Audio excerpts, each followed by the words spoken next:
సర్వాయి పాపన్న ఆశయాలు మన బహుజనుల వీరుడు జై పాపన్న జై పాపన్న జై గౌడన్న. ఈరోజు శ్రీ సర్దార్ సర్వాయి పాపన్న గారి 374వ జయంతిని పురస్కరించుకొని మా సంఖ్యపల్లి గ్రామంలో బహుజనుల మధ్యలో మా గౌడ సంఘ ఆధ్వర్యంలో మరియు బహుజనుల ఆధ్వర్యంలో ఈ యొక్క కార్యక్రమాన్ని ఈ యొక్క వేడుకను విజయవంతంగా జరుపుకోవడం అయింది. ఈరోజు ఆయన జయంతిని పురస్కరించుకొని ఆయన గురించి మనం ఒక 4 మంచి ముచ్చట్లు చెప్పుకోవాలనే ఉద్దేశంతో మరి ఆయనే మన తెలంగాణలో 1675 సంవత్సరం నుంచి 1709 వరకు అలుపెరగకుండా మరి అణగారిన ప్రజలు బడుగు బలహీన వర్గాల ప్రజలకు ఆయన ఉన్నతమైనటువంటి పాలన అందించిన వ్యక్తిగా మొట్టమొదటిసారి భారతదేశ మొఘలు చక్రవర్తుల సైనికులను ఎదిరించి మరియు రాష్ట్ర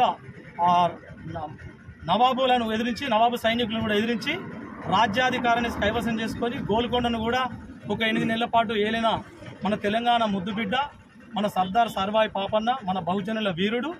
ఆ వీరుడు సూర్యుడు ఆయనే మన బహుజనులకు ఎంతో మందికి సహాయ సహకారాలు అందించి ఆ చక్రవర్తి మహారాజ్ చక్రవర్తిగా ఆయనే గోల్కొండ సామ్రాజ్యాన్ని ఏలిండు. ఆయనే ఆశయాలను మనం ఇప్పటి వరకు కూడా అందరం ఇక్కడ నుండి కూడా ఇంతకు ముందుకు మన గవర్నమెంట్లు దాని తర్వాత ఎందుకంటే ఆ మొఘల చక్రవర్తులు భారతదేశాన్ని ఎంతో మంది వ్యక్తులు పోరాడి సాధించుకున్నటువంటి రాజ్యాన్ని ఆయనే ఒక్కోడు ఏలి అది చేసిండు. అప్పటి నుంచి ఆంగ్లేయుల తర్వాత వేరే వాళ్ళు ఏలి ఇప్పటి వరకు వచ్చింది. ఇప్పుడు మన రాష్ట్ర ప్రభుత్వం ఆయనను గుర్తించి ఇవాళ అధికారికంగా ఆయన జయంతిని ఆయన వర్ధంతిని ప్రకటించినందుకు రాష్ట్ర ప్రభుత్వానికి కూడా ప్రత్యేక బహుజనుల తరపున ధన్యవాదాలు తెలియజేస్తున్నాము. తొలి బహుజన చక్రవర్తి వరంగల్ జిల్లాలో జన్మించినటువంటి సర్దార్ సర్వాయి పాపన్న గౌడ్ గారు గీత వృత్తి చేసుకుంటూ జీవనం కొనసాగిస్తుండు.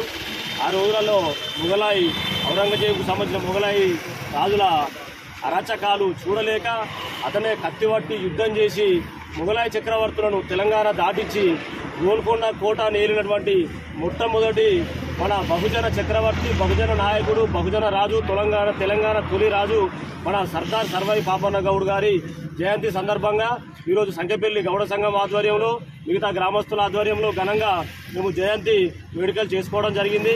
బహుజన చక్రవర్తి ఆ రోజులలో బహుజనుల కోసం ఎంతో పోరాటం చేసి పెత్తందారులను, జమీందారులను అందరినీ కూడా తను ఒక యుద్ధ ప్రాతిపాదికన వాళ్ళందరినీ గెలుచుకొని భువనగిరి కోటాను ఏలి, గోల్కొండ కోటాను ఏలి బహుజనులందరికీ కూడా ఆయన ఆదర్శంగా నిలిచిండు.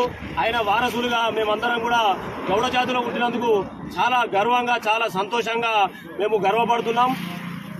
ఈరోజు సంఖ్యపల్లి గ్రామంలో ఈ యొక్క కార్యక్రమానికి విచ్చేసినటువంటి గ్రామస్తులకు, గౌడ సభ్యులందరికీ కూడా కృతజ్ఞతలు తెలియజేస్తున్నాం.